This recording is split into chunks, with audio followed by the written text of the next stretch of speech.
পুরুলিয়ার কংসাবতী নদীতে স্নান করতে এসে তলিয়ে নিখোঁজ এক যুবক।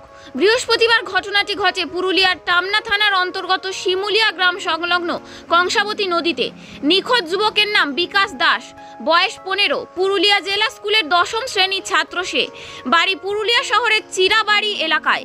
পরিবারের সদস্যরা জানান, বৃহস্পতিবার সকালে এলাকার 5 বন্ধুদের সাথে কংসাবতী নদীতে যায়। তার কিছুক্ষণ পর তার বন্ধুরা পরিবারে ফোন করে জানায় বিকাশ দাস জলে ডুবে হারিয়ে যায়।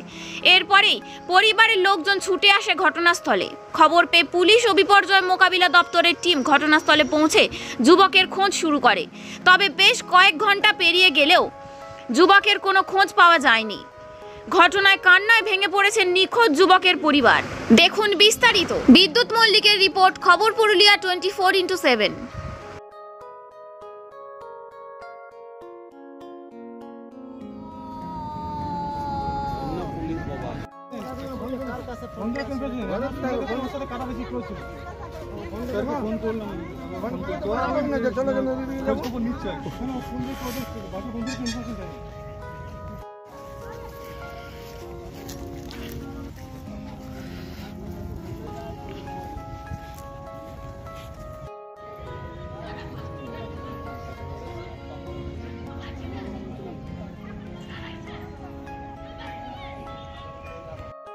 ক্যামেরা ধরছে না? না ক্যামেরা ধরছে। বাকি ফুটেজ গুলো তো সবই নিয়ে এলে। হেডে নাইন ধরছে।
সকালবেলা আসছিল হিলপি বলে বাইরানছে।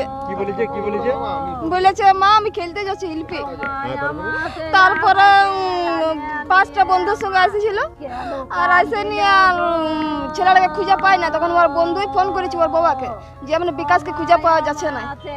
কি নাম ছেলেটা? বিকাশ দাস। কত বছর বয়স? 15 আর বছর মাধ্যমিক। কোন স্কুলে পড়ে? জেলা স্কুলে। তারপর পুলিশ এসেছে? হ্যাঁ পুলিশ এসেছে, কোনো খোঁজ খবর নাই ওদের। আমার বাসুর ছেলে এই যে কাঁসাই নদীতে হারিয়ে গেছে, ওটা জানলেন কিভাবে? ওর বন্ধুই ফোন করেছিল ওর বাবাকে। কি বলছে? যে বিকাশকে খুঁজে পাওয়া যাচ্ছে না। ওরা বলেছিল কাঁসাই ও তো ব্যাগ আছে ফেলা, মোবাইল আছে ফেলা, চপ্পল আছে ফেলা। ওখানে পড়েছিল আগেটাই। আপনার কি নাম? আমার নাম বেবি দাস।